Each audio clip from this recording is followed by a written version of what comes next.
Everyone thinks because you're a zombie, you don't know good coffee. Well, they're wrong. We have very active lifestyles. It's not all wandering the countryside aimlessly or scaring passing motorists. And we all love a good cup of joe. And there's only one brew that gets my seal of approval. Deadly Grounds coffee is my guilty pleasure. Bold, robust, delicious. It's coffee that can wake the dead. With over a dozen different roasts and flavors, Deadly Grounds can satisfy the most finicky of coffee addicts. The aroma is so intoxicating. It brings all of my neighbors out of the woodwork. Deadly Grounds coffee. Coffee to die for and zombie approved. It's good to get a little deadly.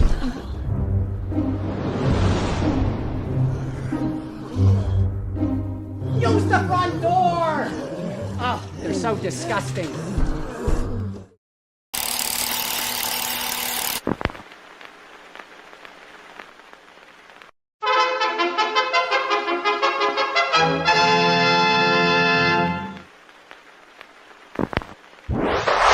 Persons under 18 will not be admitted.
Gonna do now? Get high?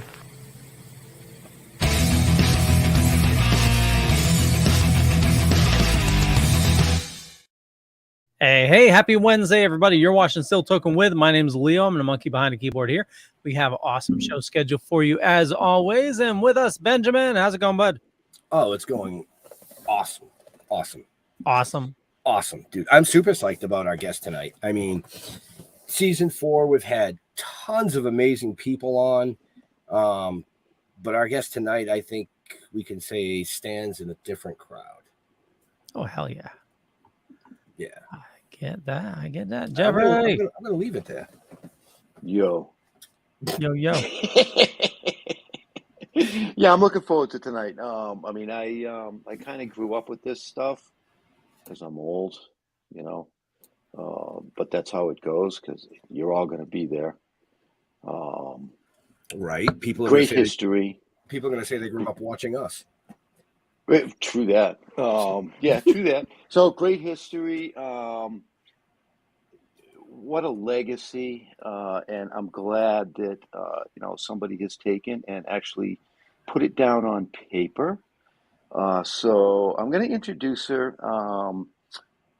She's the granddaughter to Roy Rogers and Dale Evans, and she has just written a book, which I am so psyched to read.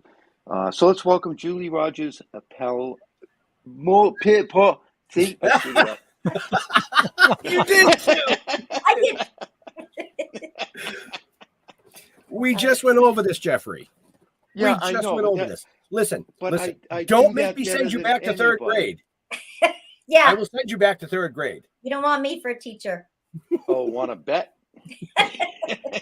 Write the stories. You The don't want stories me you for a tell. student. Yeah, maybe that's the way I should phrase it. So, welcome to the show. Thank you for having me. Glad to Thank be you for here. being part of it. Yeah. I mean, the granddaughter of the two most iconic Hollywood actors ever. I would say ever. Absolutely. I don't know. You might be stretching that one a little bit. No, I don't think so. I don't think Not so. too many married people that are, together in that sphere. Right. And It in the doesn't Western last. genre, I guess they were pretty well known in that genre. Yeah. I mean, I'm just blown away that you're here talking to us Well, thank you. about them. I know we're here. You just wrote a book, as Jeff mentioned. I believe it's called "Your Heroes, My Grandparents." Yes, it is. Good guess. I forgot to write it down. Oh, good memory. Yeah. See, Jeff, I passed third grade. Barely. I've There you known go. you since third grade. Well, maybe not. Pretty close. But Pretty tell close. our viewers and our future viewers and future listeners just a little bit about why you wanted to write this book. Well, as you get older, and yeah, I hate to admit it, but I am getting older. You start to think about what you're leaving for the next generation behind, right? And especially the ones that are related to you, like your kids. So I have 3 sons that are grown, and they're very successful and very happy. And but I got to thinking, they know a little bit about Gigi and Grampy, which is what the great grandkids called them. But by the time they knew them, they were in, their lazy boy chairs, and they were crawling all over them.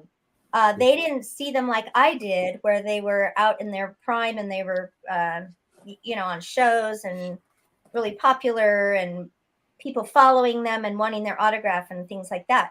So I thought, I have some interesting take on how I grew up and some stories that I wanted to share with them. And so I thought, I'm going to make one of those mom books, for Christmas. And I'll just go get it bound at Kinko's, and it'll be like a little diary type thing. And I'll pass it on down to my kids. So every time I go out to a Western festival, people would say, "Oh, Julie, you have so many great stories. You need to write a book." And I'd say, well, actually, I am writing a book, but it's to my sons. And every single time I said that along the way, people would say, no, you need to broaden your audience and get it published, because we'd buy it because we want to hear those stories too. So I started taking it to heart after I heard about, 27, 28 people say that to me over the time, and so I did. And it's amazing the response that I've had, because people really like the stories, and it's easy to read because you don't have to read it cover to cover. It's 33 little separate stories of times that I remember with them, and they're very short, 3 to 4 pages. My husband's happy about that, and lots of pictures, because he doesn't like to, he was an English major, but he doesn't like to read, right? So I don't know, I can't figure that one out. But anyhow, so it was just very easy once I just started putting all those stories together. Now I have a book. That's awesome. Awesome. So what I got out of that is your husband's an English major who likes picture books. Yeah. Well, he's also a baseball coach who likes picture books, and a good horseman. He taught me how to ride, which is really funny, because he said to me, wait a minute, wait. You're telling me that you don't know how to ride a horse? And I said, right. Yeah, but you rode Trigger. Well, yeah, but that's not like learning how to really be a good rider. He set us up on Trigger and walked us around and stuff. He said, so let me get this straight. I'm teaching Roy Rogers' granddaughter how to ride a horse. And I said, yes, you are. So now he has a story. Yeah. So that's how it went down. Wow. Now, did he do your editing, being an English major? No, because he puts too many exclamation points and too many capitals and too many you know, he's Italian Sicilian, so he's very dramatic. Easily excitable. Okay. Yeah, so I was like, no, but I had a lot of people, a lot of my friends around me say, here, read this, see if you find any mistakes. And you know, it still gets through with mistakes because of Oh different yeah. reasons and stuff. But overall, I'm happy. Awesome. Wow. So So yeah. it's really it's a book about your grandparents, but if I can say this correctly, it's really a memoir of you with your grandparents. It's through my eyes. But Okay. it has a lot of, what's kind of nice is it has a lot of their biographical um you know, points of interest and trivia and part of their lives, you know, kind of running through it. So it's not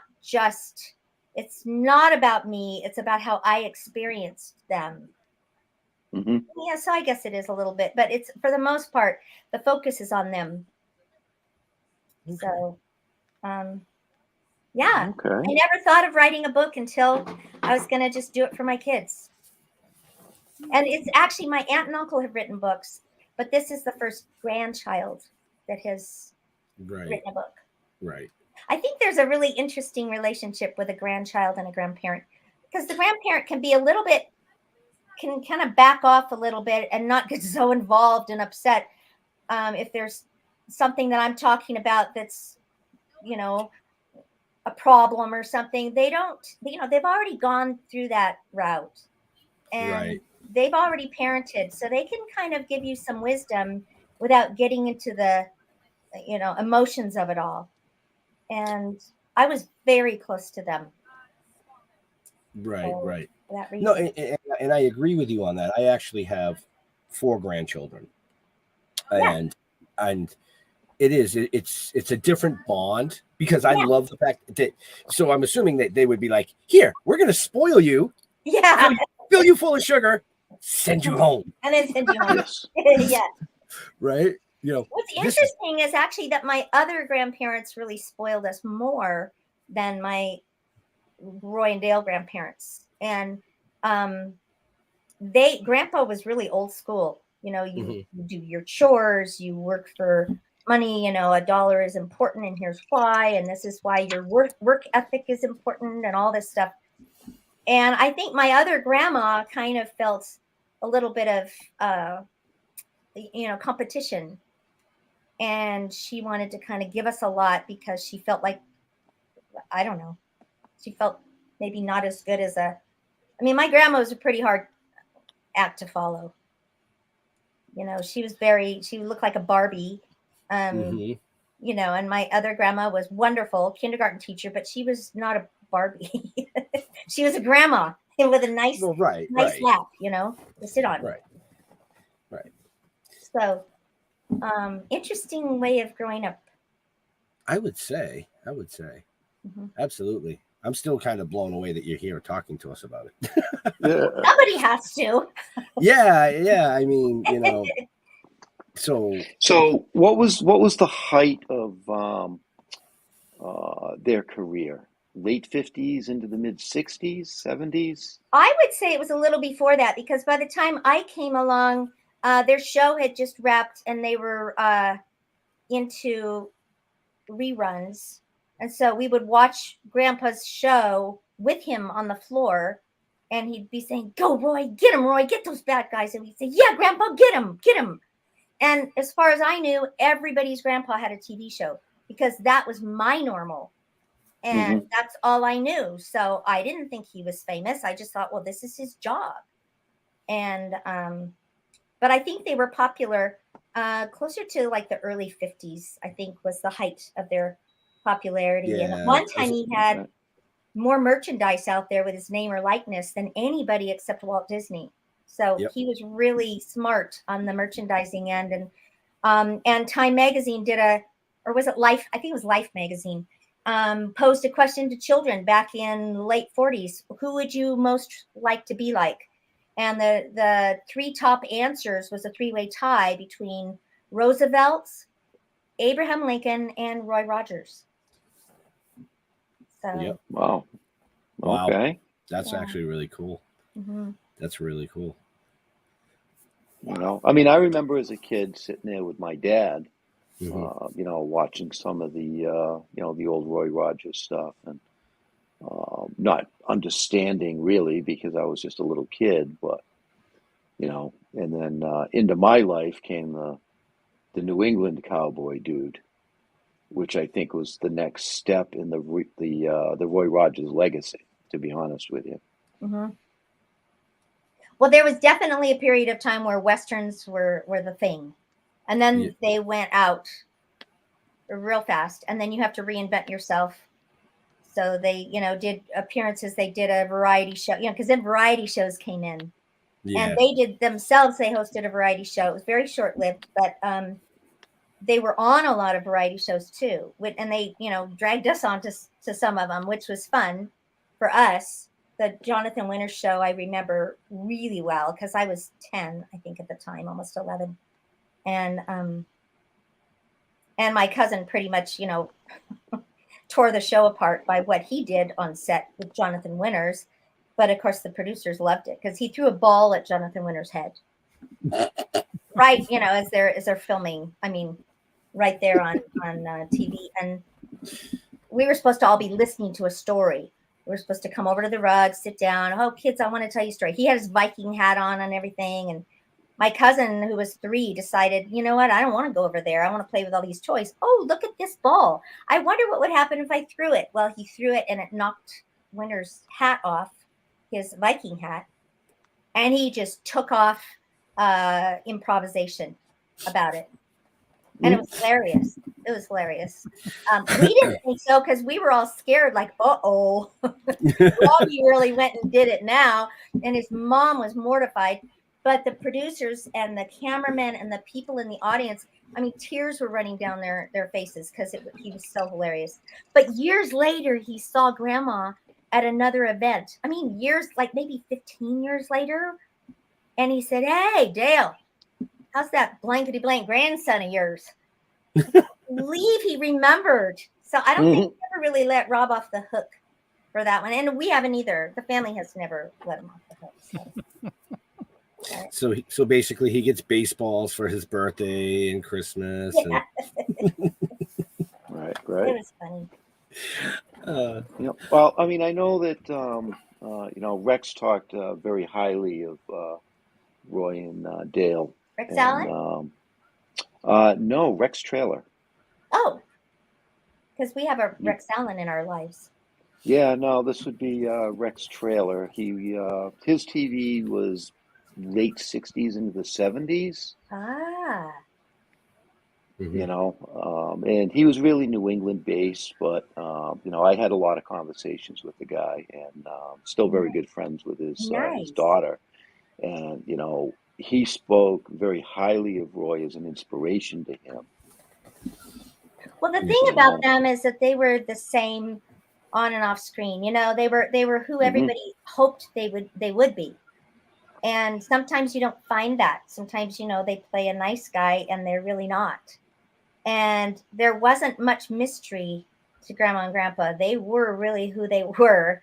And when they were playing on their show, they were really acting like Grandma and Grandpa. So that's why the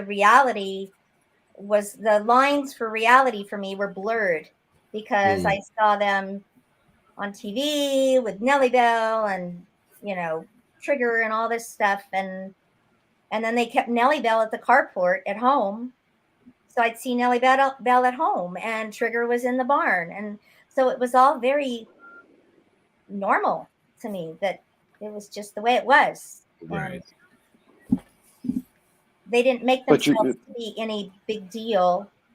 And until I was in 2nd grade, I didn't even know they were famous. So. I was just going to bring that up because you were in school when you figured this out. I think I read this somewhere, but the weekly Scholastic Reader that the teacher had passed out, and was it your grandfather, I believe? He was on the cover. Big on the cover of him, and I put the picture in the book. And every time I see that picture, it takes me back to 2nd grade. It's really weird. It's kind of cool. But yeah, she brought me up to her desk and she pointed at this big stack of weekly readers and Scholastic News, and she said, "Do you know who this is?" And she was all weird, and I thought, "Yeah, it's my grandpa." And she went on to make a big deal about it, and I was floored. I didn't know why. And when I went home, I asked my parents a lot of questions that day. And that was the very first beginning of me understanding, oh, maybe not every grandparent has a TV show.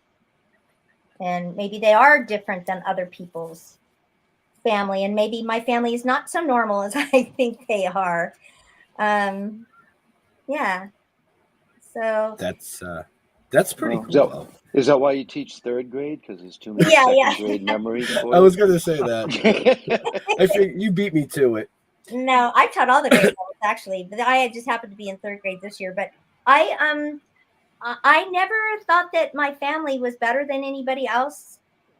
And then it confused me because along about fifth or sixth grade, when girls kind of get into their little cliques and they get all catty and stuff, and I know because I've taught fifth and sixth grade girls, some of them, before they even met me and knew me, started to talk bad about me, like, oh, she thinks she's so great because, her grandparents. And I thought, no, I don't. Right.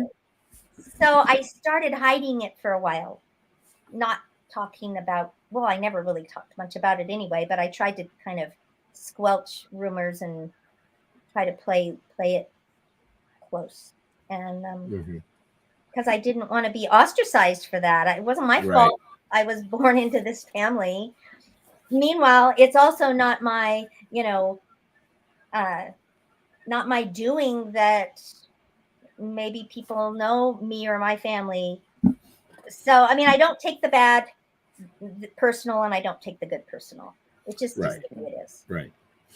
So I have a question for you in regards to the book. Is there something that you put in the book that you wish you hadn't? And is there something that you wish you was in the book that you didn't get into it? Yeah, that's more like it. I wished I had just mentioned the fact that Grandpa was he was the one who started the NFL merchandising. And Really? it was his idea. I wish I would have put that in the book. But I didn't. I don't know why. I just slipped my mind, I guess. A lot of other things going in there.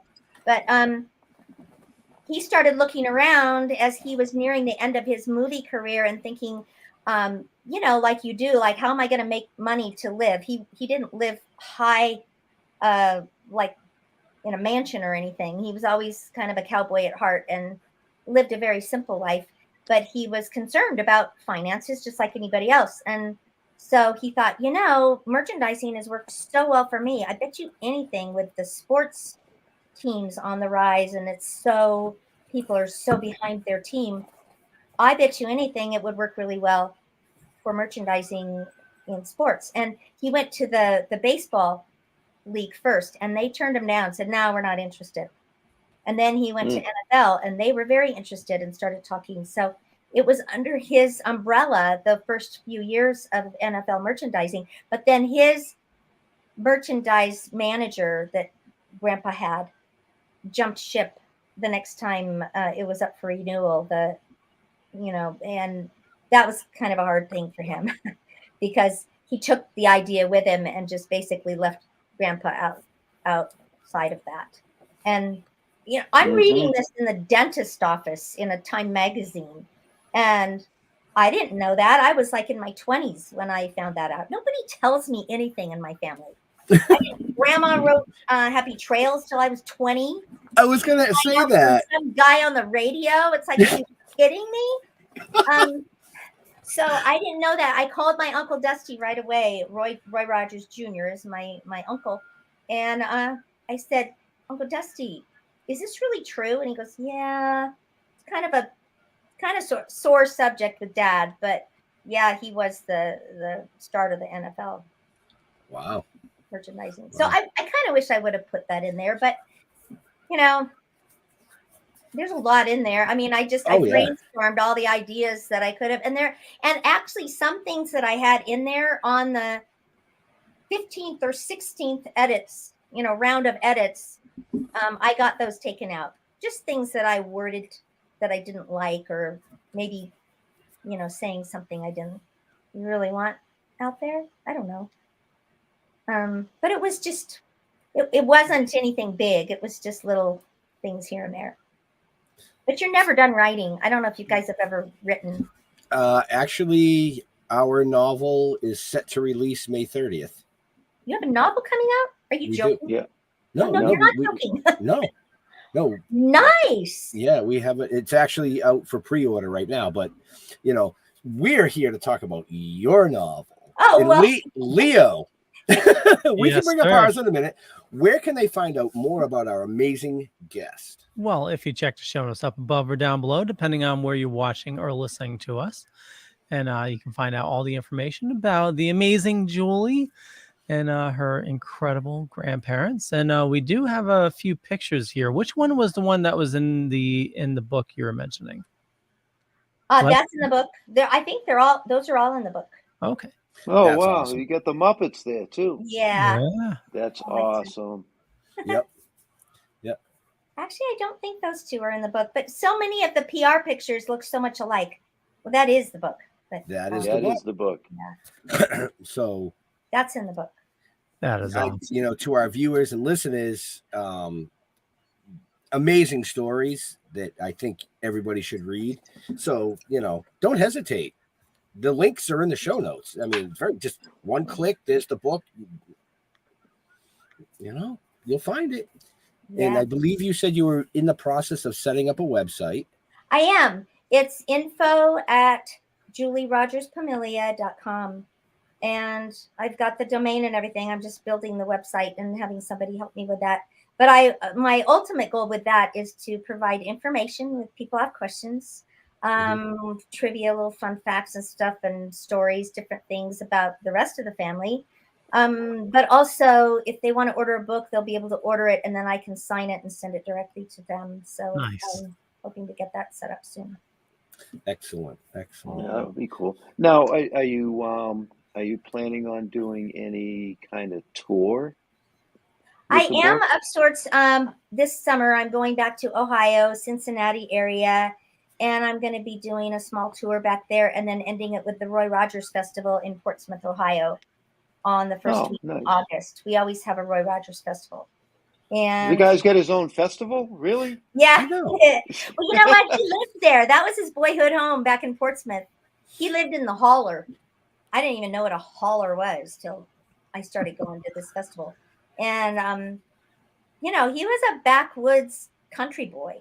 Yeah. And so when he went to Hollywood, he was not prepared for what Hollywood wanted to do to him.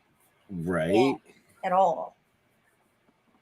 So, and he wasn't one to small talk. Terrible small talker, even to family. I used to make it a game when I called. If he happened to answer the phone, I'd look at my watch and see how long, if I could beat my time from the last time, how long it's going to be before he says, "Okay, well, I'll get Ma now." Because he wanted to get off the phone real fast. But, they wanted him to go to all these Hollywood parties. And he didn't want to go because he was uncomfortable. He didn't know what to say.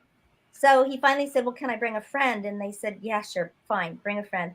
So he brought his hunting buddy, and they sat on the couch all night and talked about coon hunting. So the CEO said, "Yeah, never mind. That's great. No, that's great. I mean, you can't take the country out of the boy. Totally. Right. I mean, your grandparents were so far ahead of their time. Yeah.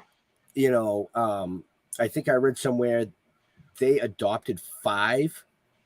Well, they were, 5 out of 9 of their kids were adopted. And, with all the talk, about, being inclusive and, cultural sensitivity and everything, we knew nothing about that because I had 5 aunts and uncles who were from different walks of life. I mean, I had one aunt that's Native American, and I had another aunt that was Korean, and I had another aunt from Scotland, and my uncle had special needs. They adopted him from an abused boys' home. Horrible. His parents abused him and hit him in the head, so he had some mild brain damage. and he was abandoned. And they thought, what's going to become of a little guy like him? And so their friends used to tease them that every time they'd go to another children's hospital or orphanage, that they'd come back with another kid. And that kind of was true. They just kept collecting kids. Not like because they didn't love them. They really wanted a big family. And I won this one in a bet. Yeah. They really wanted a big family, and they had one child between them, but she was born with really severe heart problems and Down syndrome, and they had to bury her on her second birthday. Ooh. It was heartbreaking. And so after that, they didn't want to try again, so that's when they started adopting everybody. And my dad was the oldest, so he was Dale's only biological son from her very first marriage. Yep. And but you know what? Nobody had a pecking order. Nobody was better than the other if you were from them biologically or not, because most of them were not, and it didn't matter. So we didn't see color and culture and all that as some kind of stumbling block or anything. We have lots of colors in our family. That's awesome. And not too many people do see that. Yeah. So I'm so blessed to have this kind of family that I was brought up in. It was like magical. I mean, I really did have a magical upbringing, and I felt it. And I just was very, very happy childhood. Big, did you chaotic family, but lots of love. Now, did you gather information from your aunts and uncles as you were writing this book as well, to get some of their experiences as being the sons and daughters? Well, I didn't get their experiences because my uncle already wrote a book, Growing Up with Roy and Dale, and my aunt Cheryl already wrote a book, the Princess, I want to say Princess Bride, the Cowboy Princess. Okay. Not to be confused. And so they already have books out on what it was like to be their son and daughter. But I did run by a lot of facts by them, making sure that my facts were right. Not that I was a book about facts, but if I'm going to throw out a fact there or a date, I just wanted to make sure that it was correct. Correct. And so they were helpful on that. And yeah, and my cousins were very excited about it. I mean, everybody has a real good feeling about it, and it's primarily about me and then my family, but there are pictures of everybody in there. So it's really, the book is really an autobiography about you. Well, sort of, but I don't think many people are interested in me because who am I? There are definitely stories that always are centered around something that happened with them. So I don't talk about when I, did this or that and it was apart from them. It always has a reason coming back to, this was with grandma and grandpa, or, they're all stories about me and them. Right. Yeah. Okay. So, I didn't even know the TV was invented in the 50s. You didn't? No. I mean, Well, no, black and white. Yeah, black and white. I didn't. Well, when I first started watching TV, it was black and white. So, yeah. Yeah, me too. Yeah, our first color show that I watched was the Flintstones. Yeah. The Flintstones. The Flintstones. So excited when we got our first color TV. That was pretty cool. So approximately 8,000 U.S. households had television sets in 1946. Really? 45.7 million had them by 1960. So it looks like the boom of TV happened in the 50s. Mm-hmm. Late 50s, yeah. Okay. Yeah. When did color come in, Leo, since you're looking shit up? Yeah. Well, they also, Grandma and Grandpa started their show on radio, and then they kind of seamlessly just moved it to TV. Wow. So they spanned a big generation of, between in media, the transformation in media, because his last movie was in 1976, which was in the theaters, and that was when he was, in his 60s. Now that you mention that, and by the way, no, the radio show, I mean, because when I was a little kid, we used to listen to a lot of radio, Uh-huh. and the Fibber McGee and Molly, and you know, those old radio shows. As a Uh-huh. kid, growing up in the woods of Maine, there was no TV, so we did listen to the radio. I think Roy Rogers was part of that cycle.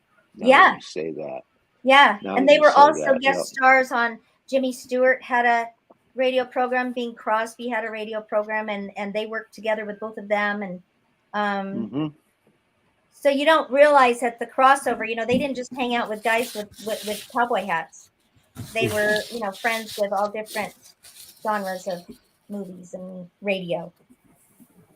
Okay, so I'm gonna have you ruin my vision because what I picture is a farm with a whole bunch of horses. And as a kid, you're out there, you're riding horses with grandpa and all of that. Is that totally incorrect? It's not too far off. Okay, Um, good, we good. didn't ride a lot of horses because we were busy just being with the family, and he didn't, he would, like I said, he would put us on trigger and give us rides, but not all the time, and we didn't just ride solo somewhere. But they lived in like on 300 acres, and Wow. a lot of their Wow. acreage they did their filming on, and it looked like the old westerns with the big boulders and the sagebrush and the dirt roads and stuff. And so they could put their makeup on in their bedroom and step right out the back door and be on set.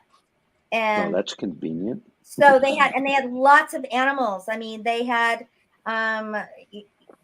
sheep, and they had doves, and they had cattle, and they had peacocks. The peacocks are still Peacock. around there. They sort of set up camp and down in Chatsworth. They're still around, and it's because Grandpa brought them in. I'm not sure if that's a good thing or bad. Right? But yeah, he had Right. about 6 different kinds of. He had pigs. He had Wow. chickens. So So it did was you a child's dream. It really was. It was the kind of rambling ranch house.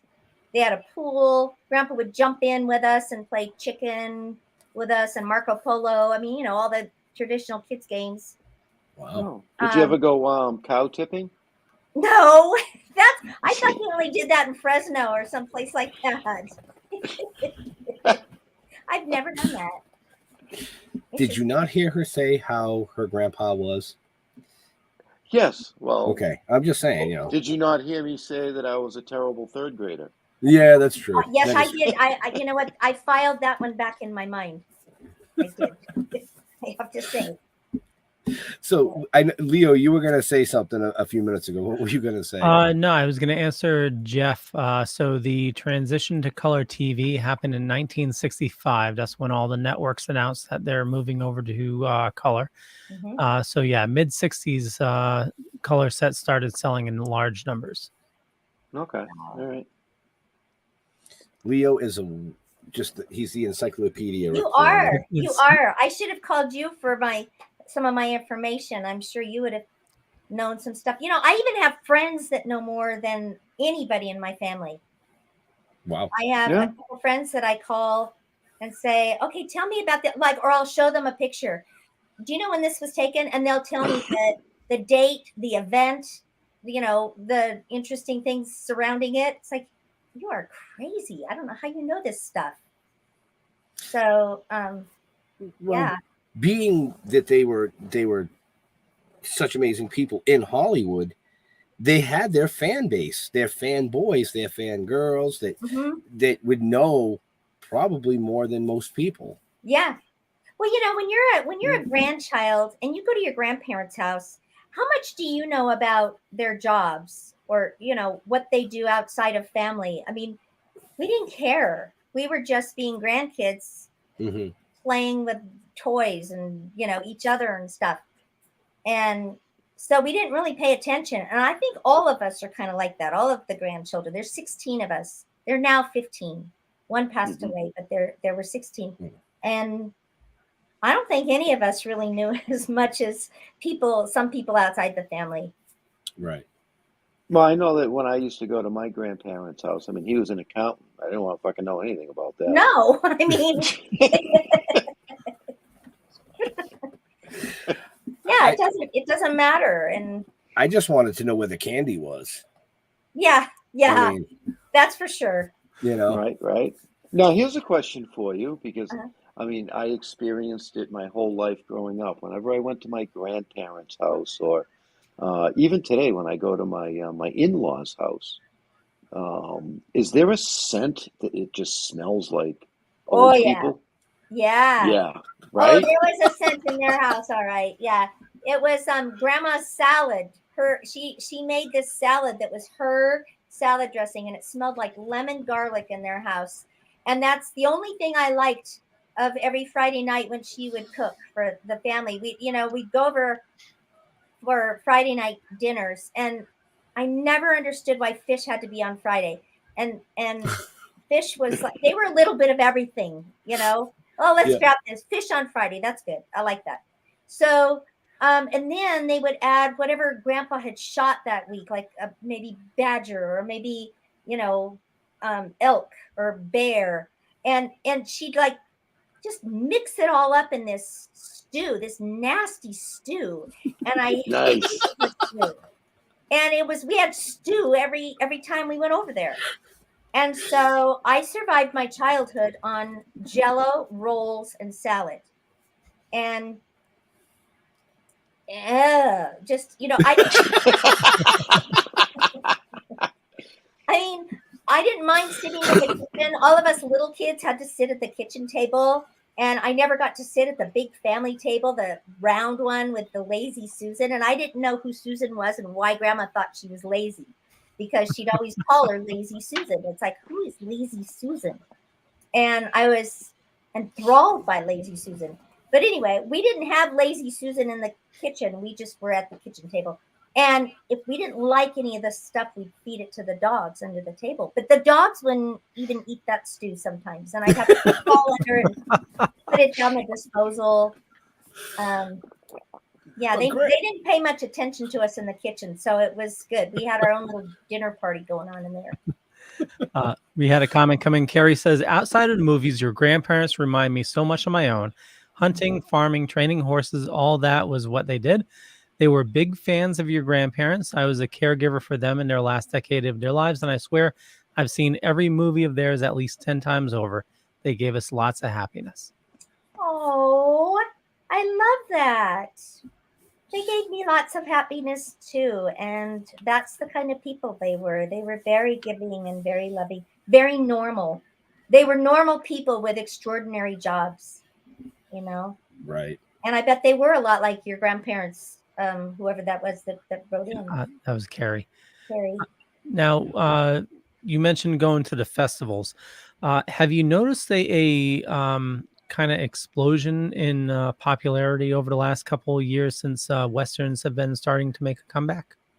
I saw an explosion back in the late 90s, actually, and 2000s. Mm-hmm. They're still going, but back then, Grandpa made a music video with Clint Black, and they were up for a Grammy for that year. But wow. They were in the same category as Natalie Cole with Unforgettable. Mm-hmm. I mean, how are you going to go up against that? She won that fair and square. That was beautiful with her dad. But anyway, it was great to be nominated at 70, whatever he was. And all of a sudden his picture was on a bunch of magazines, and there was kind of a resurgence after that. And my son, I remember, was in preschool, and he was the only kid that could go to preschool and say, my great grandfather was in a music video. And they came to his preschool on Cowboy Day, and his little friends didn't even care, but the teachers just about fainted, Wow. I was going to ask that. Roy and Dale. And it's cute because I have a picture of Grandma and Grandpa with my son. My son's all duded up in cowboy stuff because it was Cowboy Day. My grandparents aren't. And my grandpa's pointing to my son, like, look, there's the real cowboy right here. It was really cute. They were such family people. Awesome. It was, I just smile. I was going to ask, when people ask, did you know them? And it's like, yeah. very much. Did they ever And that's go to in school with you today's world, guys? that's unusual. Yeah. Did they go to school? What? Did they ever show up at a school event with you guys? Yeah, I mean, they With, showed up to with recitals and birthday parties and school plays and, you know, concerts and whatever else we were doing. They didn't have time, but they made time for us. That's And awesome. I always felt Yeah. loved. So you Always. brought them to show and tell? Well, not really. Not really that. But that's what it felt like when they came to my son's preschool. Yeah. You know, they were something. Wow, that's amazing. Grandma was real outgoing. He was not. But people would ask him, does it bother you that she talks so much? And he'd say no, because it just gives me more time to think of what I want to say. And it worked out really well with them for them. They, you know, they complimented Fair each enough. other. It was opposites, definitely. Wow. Well, I thought you were going to say, well, no, when she's doing that, then she talks less at home. Oh, no, that wasn't the case at all. It's funny, though, because later on when Grandpa got a hearing aid, he couldn't hear anything until you were talking about him in the kitchen about 50 feet away. And then he could hear every word. It's like, Grandpa, I don't believe you. So he's the inventor of selective hearing. Yes, I was going to say that. Yeah. Yes, he was. That was him. Selective hearing. I love that. Mm-hmm. Oh, man. Wow, that's great. Woo. Yeah. Funny. So yeah, I think they were an inspiration to a lot of people, especially people in my generation. I was born in '63. Okay. Yeah. So I did grow up with that. Like I said, Rex Trailer, and there was a lot of shows that started to hit the airwaves, and I think a lot of it was because of what Roy did. The Rifleman and that kind of stuff. All of that, and then finally Bonanza and all that. The Bonanza, it was all based on what your grandparents were doing. Well, funny, people kind of laugh at the B Westerns. Like they kind of treat the B Westerns as second rate, as opposed to a sweeping John Wayne big budget movie. But the honesty, the truth was, the B Westerns were the bread and butter of the studios because they brought in the weekly money from the weekly matinees. They brought in consistent money, and that allowed the studios to have the funds to make those big budget movies. And if it weren't for the B Westerns, they wouldn't have had all those big John Wayne movies and all the other big ones. Right. And so they had a real integral part in the whole history of the Westerns. Wow. And something to be proud of, because B Westerns is like, but we rode one time in the Rose Parade with all the sons and daughters of the real West, like REEL, like the film cowboys. We rode in the Rose Parade, and there was like Kiki Epson with Buddy Epson's daughter. There was the John Wayne family. There was the son and grandson. And then there was Tom Rowan. We said, Tom, wasn't your dad on Laugh-In? How'd you get in this group? Apparently Dick Rowan made one spaghetti Western. We never let him live that down. He's since passed. But we gave him such a hard time. Oh, you got in here by the skin of your teeth. Your dad did one Western. He was so funny. He was such a good sport about it. But we gave him a pretty hard time. So I'm assuming that Roy knew a lot of these people personally, obviously. Oh, yeah. He was actually really good friends with Clark Gable. And they didn't obviously do any movies together, but they had the same interests.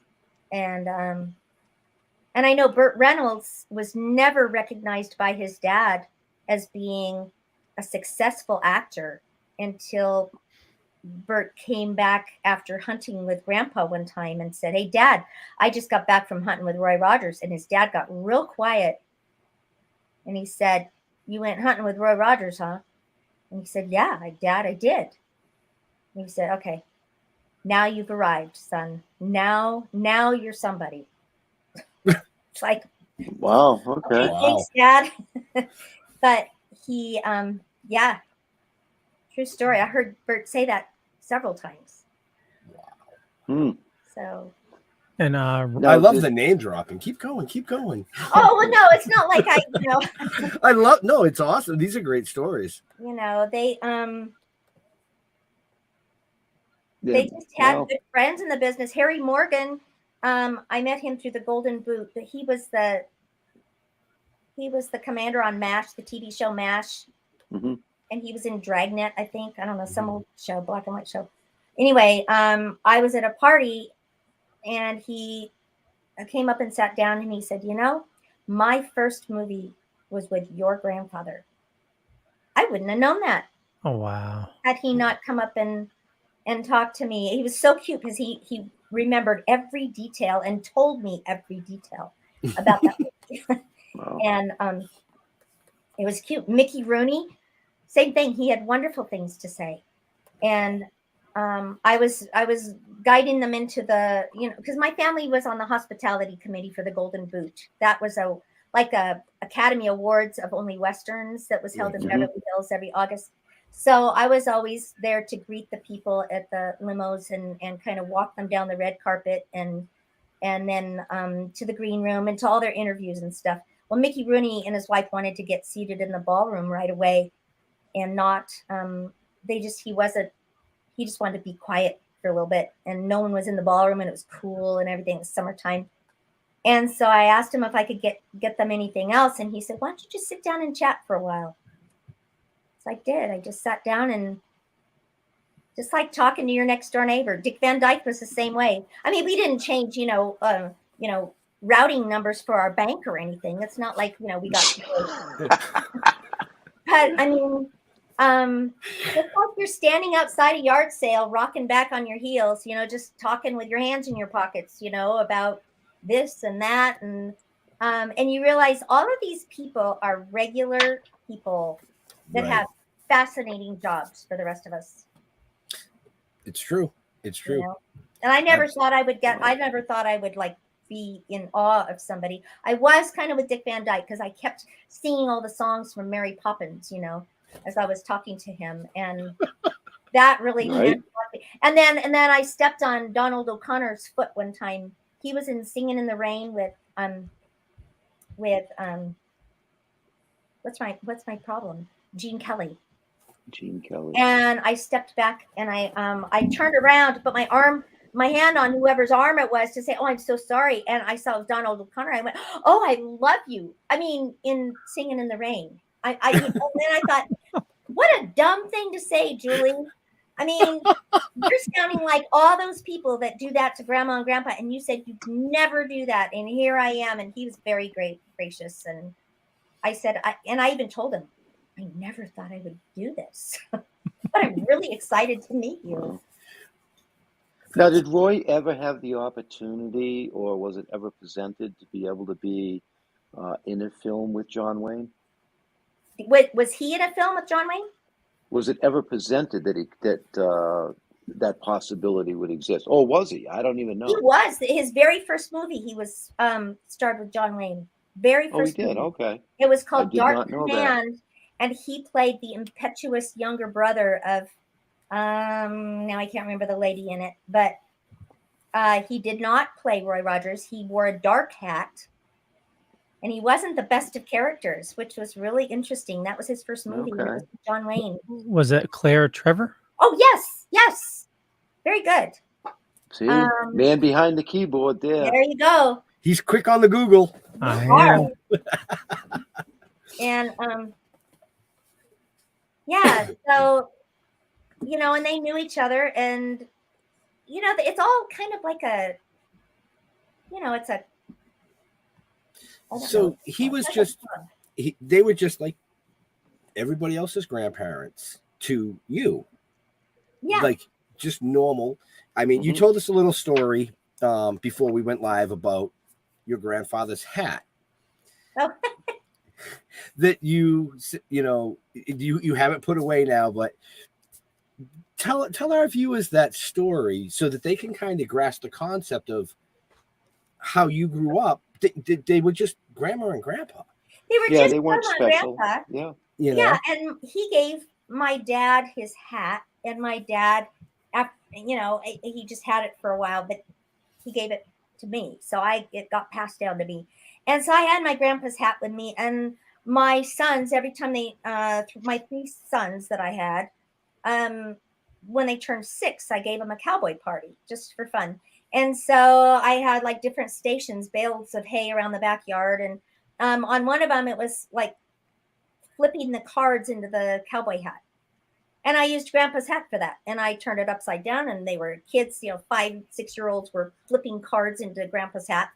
And my husband went, whoa, whoa, whoa, wait a minute, wait. Whose hat is this? I said, it's grandpa's. He goes, no, you are not having this at a 5, 6-year-old party where punch can be spilled or some kid gets sick on it or something. No, we're not doing this. Here, take my hat. And then he took grandpa's and put it away. It's like, what's the big deal? It's just his hat. I didn't see the big deal in it because right. I grew up. Another thing about that hat was it had grandpa's sweat stains on the hat. And I took it several years ago down to the country store in Van Nuys to try to get it cleaned. And he looked at it and he turned it over and he saw that grandpa's signature was engraved in gold in the inside. And he said, wait a minute, whose hat is this? Is this really Roy Rogers' hat? I said, yeah, it is. He goes, no. I'm not taking any sweat off this hat. You want that sweat on there. I said, I do? Why? He said, well, I don't know. I'm not touching it. That's part of the history of the hat. So Right. I have grandpa's hat with the big sweat stain in the in the front of it. And there it is. It's probably never going to be taken off. Well, it should be sitting in a glass case in a museum somewhere. Yep. Yeah, well, see, I have it in a glass case, but I was taking it out. I was showing people. I've gotten it kind of dirty now a little bit. And my husband is like beside himself. He said, put that thing back under the glass. And he's more Leave it alone. He's more concerned about it than I am. So, Well, I mean, from the other side, his point of view is that actually it's a piece of history.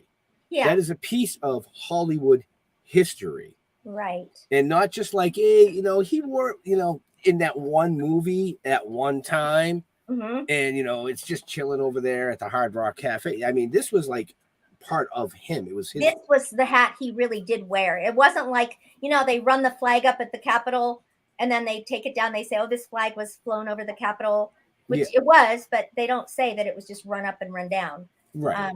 The pole. I mean, he actually wore this. Yeah, that's what I mean. It was part of him. It had wear in it. Yeah. Yeah. So I agree with Jeff. I mean, that's something that that needs to be in the glass. Yeah. Where nobody can touch it. Yeah. Behind an electric fence. Such now, a is there- big is deal there- about nothing, I mean, I have boxes of grandma and grandpa stuff in my attic, which my kids are never going to want. I don't know what to do with it all. Right. Is there a Western museum? I was just going to ask There that. was. We had a museum for the longest time, the Roy Rogers Dale Evans Museum, and he started it in 1968 when they moved to Victorville. And Grandma said, Papa, you have too much stuff. You need to open a museum or something and put it all in there and get it out of our house and our garage. He said, okay, I will. So he bought the bowling alley down the street, converted it into his first museum, and he put all this family stuff in there. It was kind of neat for the family because it was like a living scrapbook of their ranch in Chatsworth with lots of good memories. And so the table with Lazy Susan was there, and all kinds of stuff from when we were little. Wow. And Well, I think there really needs to be a Western museum. I mean, well, and they you had got it for your so long. your and Rock it- and Roll Hall of Fame. I think it should be Yeah, inclusive for they all had it of those until people. 2007, and when the housing market and everything kind of started to falter, and there's hard times. Branson really suffered because a lot of people on fixed incomes, older people on fixed incomes, go there, and they just weren't coming there and spending the money, and so a lot of things closed. And it was cute because when we first moved into the neighborhood with our museum in Branson, the Osmonds came over with a pie and said, "Welcome to the neighborhood." It was so homey. I mean, like, oh, this is so sweet. Thank you. I mean, who would have thought you'd get a pie from the Osmond brothers? Right. But yeah, we finally had to close it, and then we auctioned it all off at Christie's. Wow. And it was hard because you see people, strangers, that are bidding on personal stuff that you remember, but then you think, okay, the other side of the coin is that so many people loved them enough to want a piece of their lives. That's very heartwarming for the family. And also, we have those memories that you can't buy or sell, or no one can ever take the memories from us. Right. So, I have a couple of his shirts. In fact, I should have had it here today, but again, my husband told me to put those away. You didn't wash them first, did you? Yeah. So, they were all made by Nudie, the rodeo tailor, who did Elvis's gold lame suit. He did a lot for Elvis too. But they went for like $7,000 at this Christie's auction. Wow.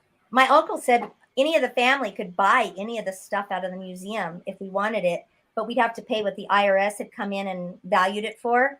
And so at the time, the IRS had valued all these things for like these shirts of his for $700. I'm thinking, I'm not paying $700 for a shirt. Are you kidding me? Well, they went for $7,000. So Wow. somebody bought Couldn't it. you just say that this is already owned by the family? Why would you have to pay The for IRS wouldn't do that. I mean, like, it? Fuck the Grandpa IRS. only paid minimal way back in the 40s and 50s for all this stuff, but they came in and reassessed it at what it would cost then, and us, the family, had to come up with half of that and pay the IRS. And That's ridiculous. I know it was Wow. ridiculous because when Grandpa died, Even he way didn't owe back a then? dime. He didn't owe a dime to anybody, but we had to come up with thousands of dollars for the stuff in the museum to pay the IRS tax, the death tax. So That's we had to sell it all. ridiculous. The inheritance fees. Yeah. So crazy stuff. It's really, really crazy stuff. Right. Now I see why you have it in your closet in the garage. Yeah. Right. Use it at kids' parties for something to throw cards into. Yeah. Some of this stuff they did not assess because I wasn't gonna present it, go down to Victorville and present it as part of the museum stuff. It was already mine by then. So Right. I'm not gonna say anything. Right. So we have like two or 3 minutes left with you. Any last questions from these? Oh, we did have another comment come in. Oh, did we?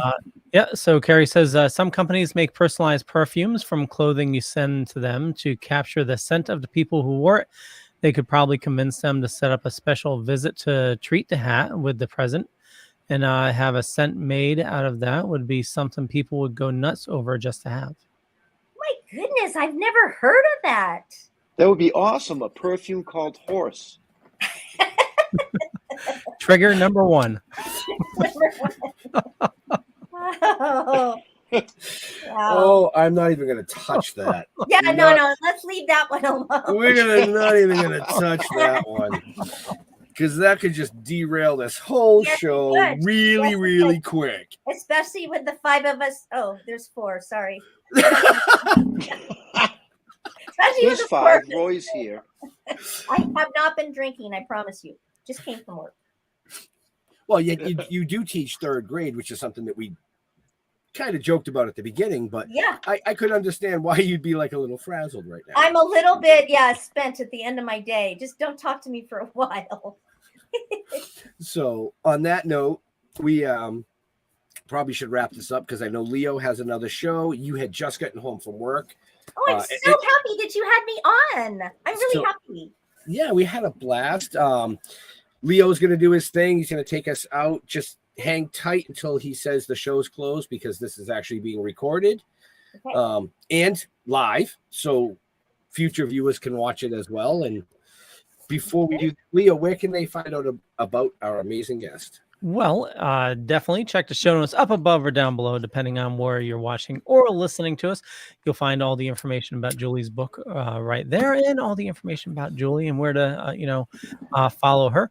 For me, just Google Leo Pond. You find a bunch of stuff. Could be true, could be not. I'm not going to say which is which, but I run the Dorkening Podcast Network. Ton of shows on the network. There's a lot of awesome people doing a lot of awesome stuff. Head on over to thedorkening.com. We're going to be doing our Midweek Geeks show later on tonight in about 45 minutes. And with that, Julie, where do you like people interacting with you on social media? Well, I've always liked to interact on Facebook, but now I've been hacked like 3 times since this book started. So, I mean, you can find me there, but don't hack me. Stop it, whoever you are. I'm on there, Julie Fox, Ashley Pomilia. There's no Rogers, so that's going to be kind of tricky to find, but I do like to talk to people. I think it's going to be better when I get the website up, info@julierogerspomilia.com, and then I can interact more. Awesome. So, Jeffrey. Yeah. Yes. Go to stilltoking.com. You'll find out everything you need to know about us. And I mean everything, all links to all our other stuff.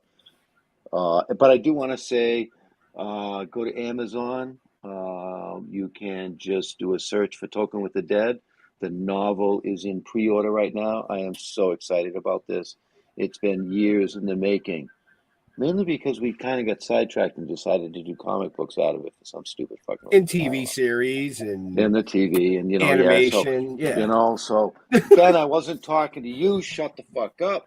This is my moment. So, yeah, go to stilltoking.com, and I want to thank Julie. Thank you very, very much. You brought back a whole shit ton of memories, some that I really were trying to forget. I hope there was some positive ones in there. Oh, there's always positive ones in there. There's just something about a hat, because I think I pooped in a hat once. Oh, please. It better not have been Grandpa's. That would not have been. No. My husband would be all about that. Right? But that's what 3rd graders would do, Yeah. Be careful where you pull that thing out. At least that's what I was taught a long time ago. That's right. oh my. Oh, I've learned a lot. my. I've learned a lot this hour with you. Yeah. Whatever it's been. It seems like it's been an hour. It has. It's been about an hour and 10 minutes. Oh, good. Okay. Yeah, we all learn a lot about Jeff every show. Trust me. No, like Jeff said, we want to thank you for coming out and hanging out with us, talking about the book, but talking about your experiences with your grandparents, which are, in many people's eyes, the stars. They are the stars of Hollywood, even today. We could say our heroes, her grandparents. Thank you, Leo. I was waiting to see if anybody. I was waiting to see if I would get a wait a minute. There was a voice in my head that was Leo. There it was. To all our veterans and first responders, we want to thank you for doing what you do, so people like us can do what we do. Stay safe. We'll see you next week. We're out of here.